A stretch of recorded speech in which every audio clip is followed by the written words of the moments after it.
नमस्कार मैत्रिणींनो, आज आपण 40 साइजच्या फोरटक्स ब्लाउजची कटिंग आणि स्टिचिंग बघणार आहोत। ब्लाउजची उंची आहे 14 इंच। अस्तरची डबल घडी करून मी पहिले मागच्या भागाचं माप टाकून घेते। इथे मी शोल्डर घेते 5.5 इंच, गळा रुंदी 2.5 इंच आणि शोल्डर पट्टी 3 इंच। वरच्या बाजूने जसं मी 5.5 इंचावर आणि 3 इंचावर मार्किंग केलं त्याचप्रमाणे मी खालच्या बाजूला सुद्धा तसंच मार्किंग केलेलं आहे। मागच्या गळ्याची उंची आहे 10.5 इंच। इथे मी डीप गोल गळा घेणार आहे। आपण रेग्युलर ब्लाउजसाठी ज्याप्रमाणे मागच्या भागाची मापे टाकून घेत असतो त्याचप्रमाणे या ठिकाणी सुद्धा मी मागच्या भागाचं माप टाकून घेते। 40 साइजचं ब्लाउज आहे म्हणून मी इथे मुंढा घेते 6 इंच। त्यानंतर 40चा चौथा भाग होतो 10 इंच, म्हणून 10 प्लस शिलाई मार्जिन 1.5 इंच असं मी 11.5 इंचावर इथे मार्किंग करते। खाली सुद्धा मी 11.5 इंचावरच मार्किंग करते। कंबर घेर टाकत असताना तुम्ही कंबर घेर प्लस शिलाई मार्जिन प्लस टक्स असं माप टाकलं तरी सुद्धा चालेल। मागच्या भागाचा मुंढ्याचा आकार देण्यासाठी मी इथे 1.5 इंचावर मार्किंग करून नंतर आकार दिला।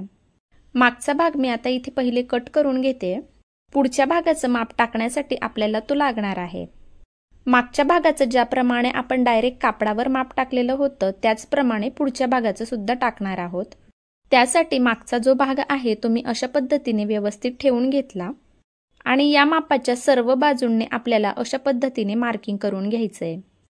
मागच्या गळ्याचा आकार मी नंतर कापला असता तरी सुद्धा चाललं असतं, पण मी आता हे कट केलेला आहे त्यामुळे मी आता इथे अंदाजेच अशा पद्धतीने मार्किंग करून घेते। पूर्ण मार्किंग केल्यानंतर आपल्याला अजून एक गोष्ट लक्षात ठेवायची आहे की पुढच्या भागाचा मुंड्याचा जो आकार आहे तो आपल्याला आठवणीने द्यायचा आहे। फोरटक्स ब्लाउजचं कटिंग करत असताना आपल्याला मागच्या भागापेक्षा पुढचा जो भाग आहे तो 1 इंच मोठा लागतो, त्यामुळे मी खालच्या बाजूने 1 इंचावरती सरळ रेष मारून घेते। पुढच्या भागाला ज्या वेळेला आपण टक्स मारत असतो त्यावेळेला तो भाग कमी होत असतो, म्हणून आपण इथे 1 इंच वाढवून घेतोय।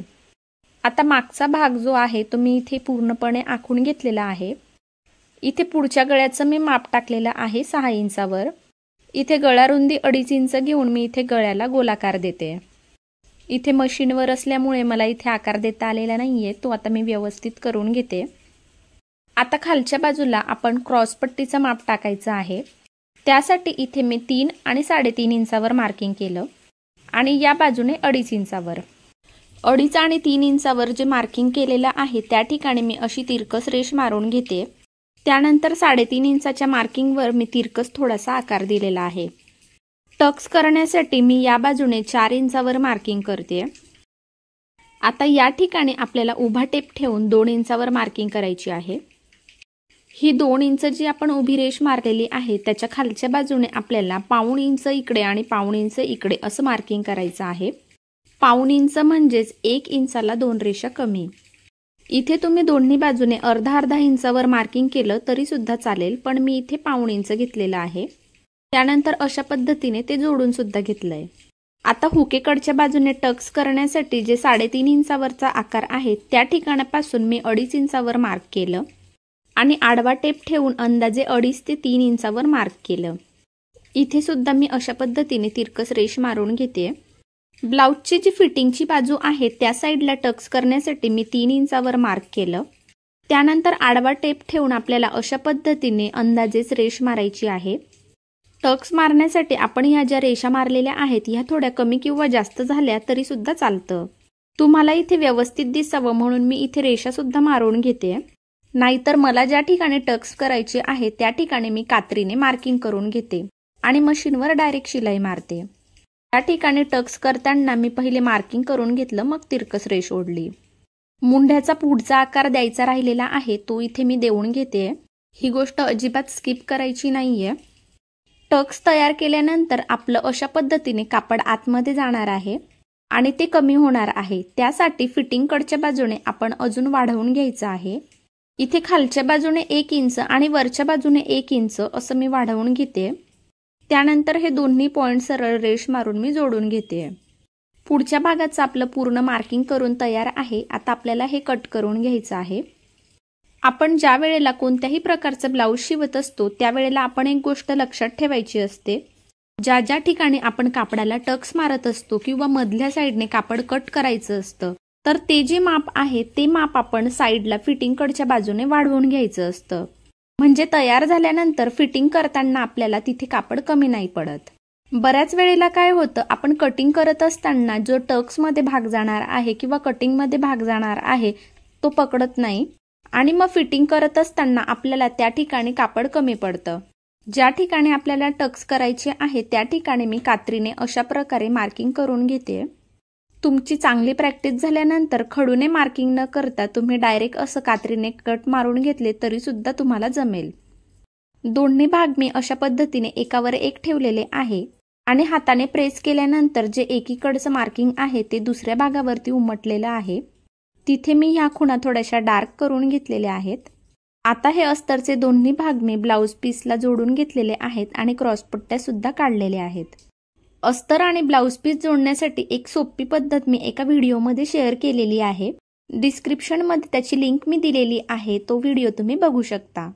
ब्लाऊजला आपण ज्या ज्या ठिकाणी मार्किंग केलेलं आहे त्या त्या ठिकाणी आता आपल्याला अशा पद्धतीने टक्स करून घ्यायचे आहेत.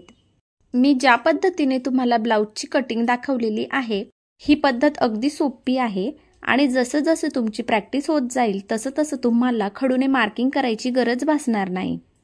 तुमची चांगली प्रॅक्टिस झाल्यानंतर तुम्ही खडूने मार्किंग न करता डायरेक्ट मशीनवर कापडावर टक्स जरी मारायला घेतले तरी सुद्धा तुम्हाला ते सहजच जमेल. पण सुरुवातीला तुम्ही अशाच पद्धतीने खडूने मार्किंग करून त्यानंतरच टक्स करायचे आहेत. साईडला मी जे 3 टक्स मारलेले आहे त्याच्या खालच्या बाजूने मी अर्धा इंच माप ठेवलेलं आहे. ज्या बायकांना कटोरी जास्त लागते त्या बायकांसाठी तुम्ही पाऊण इंचापर्यंत सुद्धा हे माप घेऊ शकता. 4 टक्स ब्लाऊज शिवत असताना आपण जे टक्स मारत असतो ते थोडेसे कमी किंवा जास्त झाले तरी सुद्धा चालतात किंवा त्याची उंची सुद्धा थोडीशी कमी किंवा जास्त अंतरावर घेतली तरी सुद्धा चालते. या गोष्टींचा ब्लाऊजच्या फिटिंगवर अजिबात परिणाम होत नाही. ते कटोरीमध्ये एकदम परफेक्टच बसतं. इथे मी सर्व टक्सला डबल शिलाई मारून घेतलेली आहे. फिटिंगकडच्या बाजूने टक्स मारत असताना खालच्या बाजूने थोडंसं कापड कमी जास्त होतं किंवा ते थोडंसं तिरकसच घ्यायचं आहे. थोड्याशा तिरकस शिलाया मारल्यामुळे त्या ठिकाणी कापड स्ट्रेचेबल होतं आणि कटोरीचा भाग परफेक्ट बसतो. 4ही टक्सच्या शिलाया इथे मारून झालेल्या आहे आणि तुम्ही पाहू शकता इथे किती छान पफ पडलेला आहे. टक्स मारत असताना खालच्या बाजूने आपण रुंदी थोडीशी जास्त ठेवलेली आहे, त्यामुळे अशा पद्धतीने मस्त पफ तयार होतो आणि फिटिंगला ब्लाऊज एकदम परफेक्ट बसतं. आता खालच्या बाजूने याला क्रॉसपट्टी मी लावून घेणार आहे. तसंच हुकपट्टी आणि लूपपट्टी सुद्धा मी लावलेली आहे. फिटिंगकडच्या साईडने तुम्हाला अशा पद्धतीने कमी जास्त भाग झालेला दिसत असेल तर ब्लाऊजला फिटिंग करण्याच्या अगोदर तो व्यवस्थित अशा पद्धतीने सारखा कट करून घ्यायचा आहे. तर आजचा व्हिडिओ तुम्हाला कसा वाटला? आवडला असेल तर व्हिडिओला लाईक करा आणि शेअर करा. तुम्हाला या ब्लाऊजच्या संदर्भामध्ये काही अडचणी आल्या असतील तर तुम्ही मला कमेंट सुद्धा करू शकता आणि तुमचं मत सुद्धा मांडू शकता. माझ्या बऱ्याच मैत्रिणींनी अजूनही चॅनलला सबस्क्राईब केलेलं नाहीये. तुम्हाला जर खरंच मनापासून हा व्हिडिओ आवडला असेल तर चॅनलला सबस्क्राईब सुद्धा करा, कारण तुमच्यासाठी मी अशाच पद्धतीचे नवनवीन व्हिडिओ शेअर करत असते ज्यामध्ये तुम्हाला खूप काही शिकायला मिळेल आणि मोटिवेशन सुद्धा मिळेल. शेवटपर्यंत व्हिडिओ पाहिला त्यासाठी खूप खूप धन्यवाद.